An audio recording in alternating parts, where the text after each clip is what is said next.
So, week 2 of Smaugust 2025. This is sort of a more of a free-form introduction to this video, going off script. So what has happened in Smaugust 2025 this week? So we're 2 weeks now. 2 full weeks! This past week was actually my birthday, so I was traveling.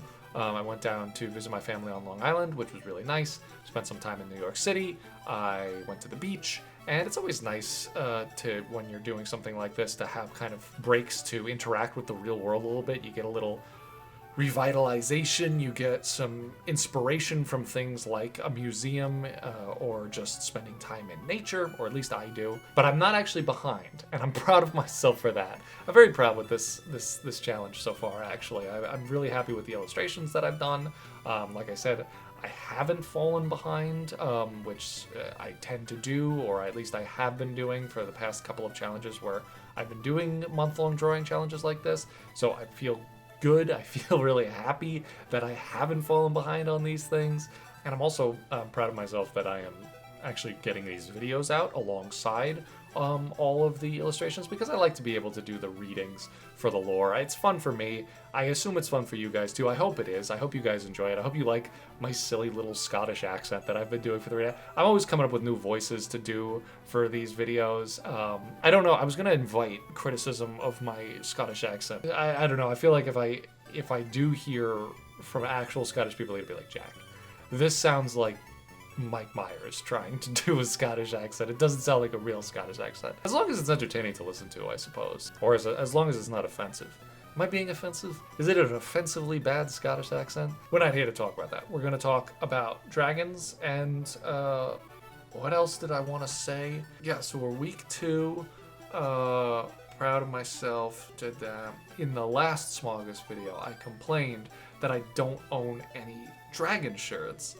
And none of you bought me a dragon shirt for my birthday. Like, it's too late now. Like, my birthday was like a week ago, but I can't believe that none of you bought me a dragon shirt. How many hints do I have to drop? I also want to extend a congratulations and a keep up the good work to all of the people in our Discord who have been following along with my Smaugust prompt list, or people who've been following along with other Smaugust prompt lists this month. There are a couple other ones. If you look at our Smaugust channel in our Discord, we have tons of artists working on Smaugust illustrations of their own. So we have a lot of artists working on dragon-themed art projects this month, and I love to see that. And if you are intrigued by this challenge and you'd like to work with a community and kind of share your work and get ideas and get feedback and stuff, please feel free to join our Discord. Link is down in the description. And be sure to assign yourself the role as an artist and join our Smaugust channel. And you can see all of the cool stuff that people are working on, and you can share your work as well. And yeah, this is a hard challenge. Like, this is, I mean, like any of these really long drawing challenges, it's a lot of work. It's tough work, but I do really think it's a good exercise for all artists to try to participate in at least once or twice. But I find it to be a very fulfilling challenge to do these kinds of things. And I hope that the rest of you who are doing this with me feel the same way. Now, I think that's it. I think that's a plenty sufficient intro. I'm sure most of you are skipping this part anyway because you just want to get to the illustrations. I don't blame you. We have some great new lore. The story has developed quite a bit this week, and I'm excited to share that with you. You guys get to hear my Scottish accent again, and I'll deliver this week's story for the Smaugust 2025 challenge.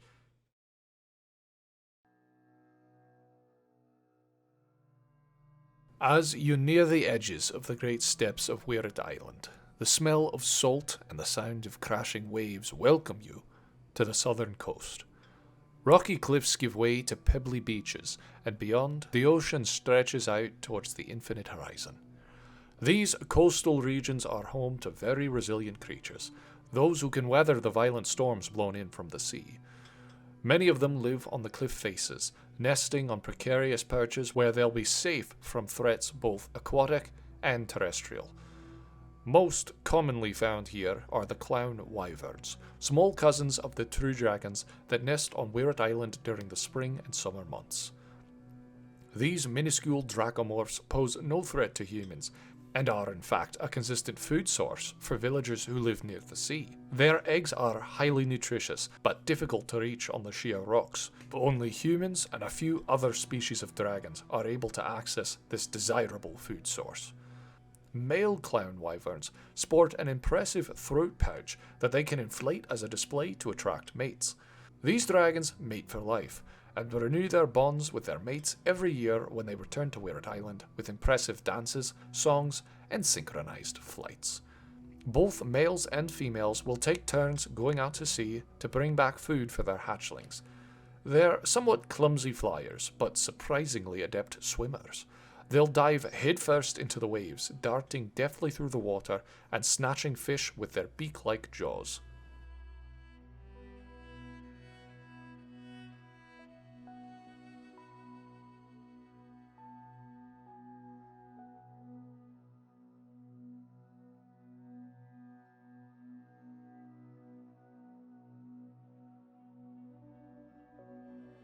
You charter a vessel from one of the villagers on the coast and set off across the waves towards your next destination. The wind and sea spray rejuvenate you, and the warm sun is almost enough to convince you that there's nothing to fear. But dragons are not restricted to living only on the land. Just beneath your small boat, the waters teem with life. Kelpies, sirens, sea butterflies, and giant krakens. But you're here for the largest creatures in the sea, the aquatic dragons otherwise known as sea serpents. Sea serpents are an ancient lineage of dracomorphs that broke off from the evolutionary tree long before true dragons came to be. They are more closely related to the common ancestor of all dragons, the mighty lindworms. One of the largest species of sea serpent is the great blue levy. At over 80 feet long, these massive marine predators require an obscene amount of food to sustain themselves. They'll hunt everything large enough to catch their attention, but their favourite prey are fatty whales and oily sharks. These dragons are lone remnants of a time long past, when larger prey was more plentiful and great blue levies were not the largest predators in the sea. For better or for worse, their numbers are dwindling, as a sudden decline in whale populations has caused them to lose one of their few consistent food sources.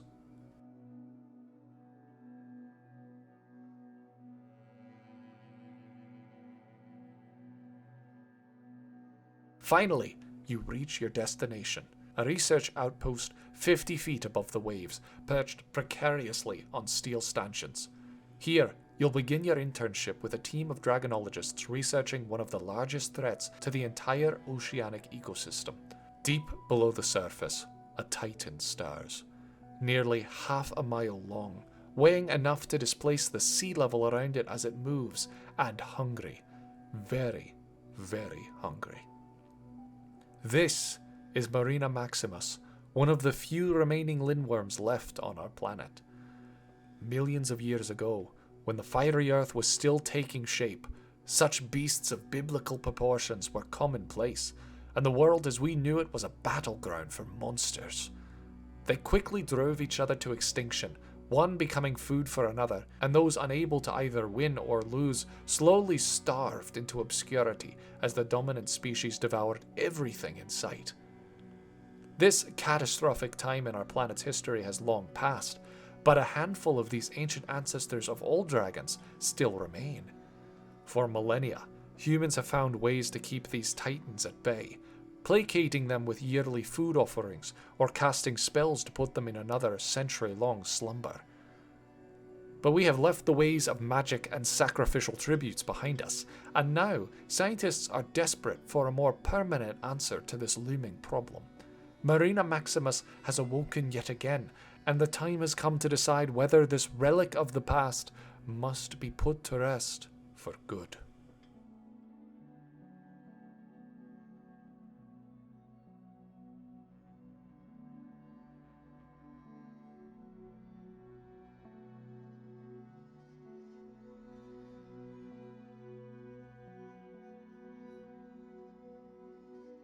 After several exhausting weeks at the Deep Sea Dragonology Research Outpost, you and your colleagues were able to reach a decision about Marina Maximus. With the help of your partner dragon and the partner dragons of the other scientists, you were finally able to put the great lindworm to rest once and for all.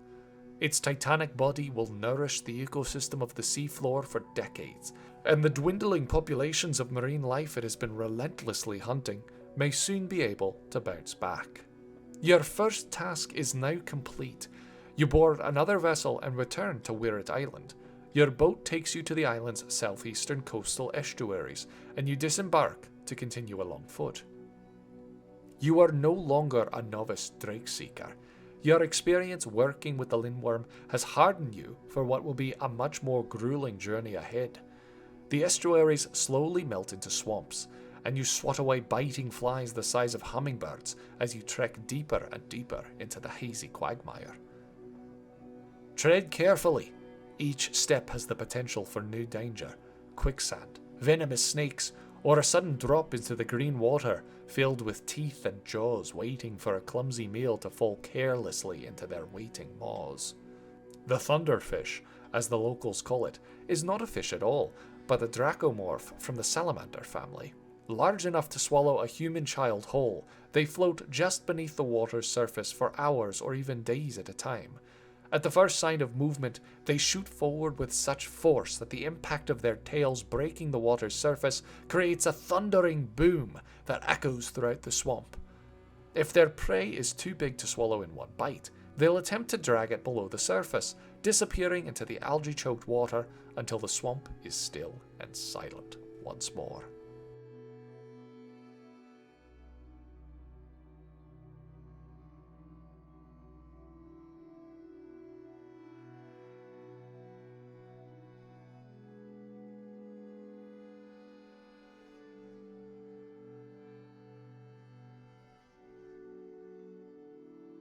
As you trudge further inland, the marshy ground starts to firm and the smell of sulphur and bog water slowly subsides.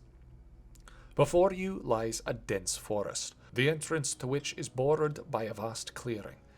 The ground here is spongy and moist, as if the cloud of fog that hangs over you never dissipates and the land remains perpetually damp like a cloth left on a bathroom floor.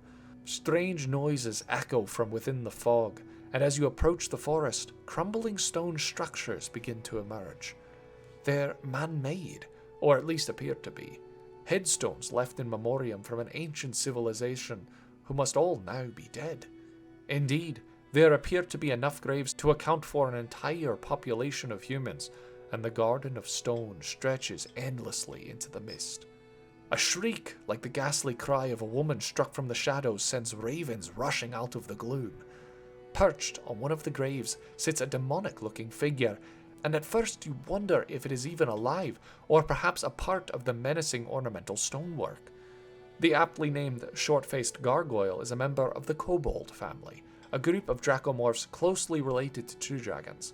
They're smaller and far less dangerous than their cousins, with diminished wings unable to achieve powered flight. Instead, they run and climb with a fiendish fervour, giving them a reputation of impish menaces. In fact, kobolds like the short-faced gargoyle are quite harmless, despite their frightening appearance. They are thought to have evolved such gruesome features as a way to scare off potential predators. Loud shrieks, horns larger than their heads, and a blood-red face with gnarled teeth, enough to frighten even a Grenik. But give them no heed. They're more afraid of you than you are of them.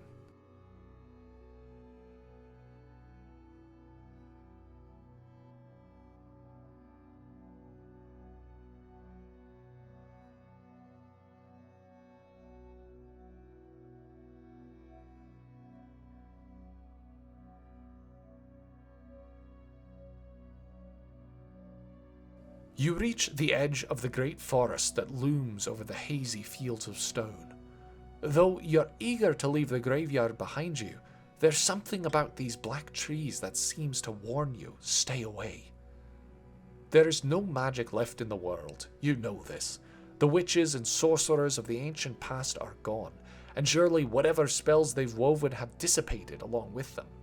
Nevertheless, you could swear you hear distant chanting coming from somewhere within the trees. You are a drake seeker, after all, a scientist and an explorer. You can understand what true dangers lurk in these woods, and surely not among these are curses, incantations, or dark creatures summoned from other worlds. You leaf through your Dragonology encyclopedia, and your finger glides over the first page of the Dark Forest chapter. Trolls live here, and griffins too. Great bears the size of bison, unicorns and poison toads, as well as a whole host of bugs, ranging in size from an ant to a tiger. But you're here for dragons, like the greater Kieran. Like all Kieran, these are flightless cousins of the true dragons, their dorsal wings reduced to meager stubs on their backs. They are, of course, no less dangerous than any other dracomorph. The greater Kieran are the largest living Kieran species, growing up to 7 feet tall at the shoulder and weighing an impressive 2,000 pounds. The females also possess a menacing set of horns that grow from their heads and their shoulders. Males grow horns as well, but not nearly as large as the matriarchal leaders of the Kieran herds. They grow with age, and the larger the horns, the larger a greater Kieran has been presiding over her family. Males will usually leave the herd as they reach adulthood, but generations of females live together to raise and defend young from the dangers of the dark forest. They will remain completely invisible if they don't want to be seen. Their fur is actually a type of grass like moss that grows from their bodies, and it camouflages them excellently. If you are approached by a matriarch, avert your eyes and stay very still. Likely, she is evaluating you and the threat that you pose to her family. If she deems you dangerous, your journey through the dark forest will come to an abrupt end.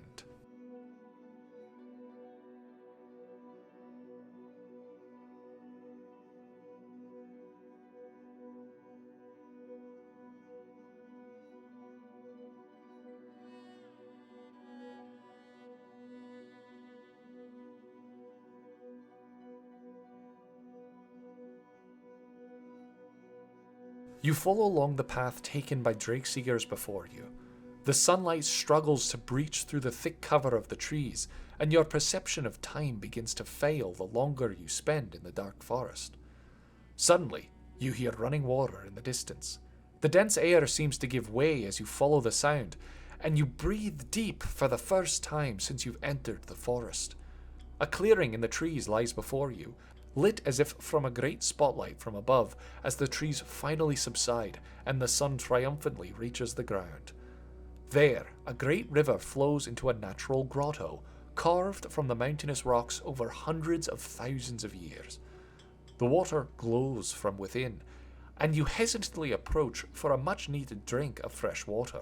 Your partner dragon whines and struggles to block your way, and it's only too late before you remember your experience from the caves. With a thunderous splash, a massive salamander leaps from the pool, and you fall backwards as your partner dragon attempts to stand between you and this ravenous foe. A snap as jaws close around their prey, and you shout out in dismay as you open your eyes to see the body of the salamander being drawn upwards, hanging limply from the jaws of a pale serpent coiled somewhere in the darkness above you. A worm, the closest living relatives to the ancient lindworms. The pearly cave worm, to be specific. Worms have barely evolved since they branched off from the lindworms millions of years ago. But unlike their ancestors, they have adapted to modern ecosystems so that they pose no similar threat. They are, however, exceptionally rare. Dragonologists search desperately for any living specimens, as studying them could reveal vital information about the lindworms that may help us reach more informed decisions about their looming threat. The pearly cave worm, as its name suggests, dwells in caves near bodies of water, where it ambushes large prey and subdues them with a single venomous bite.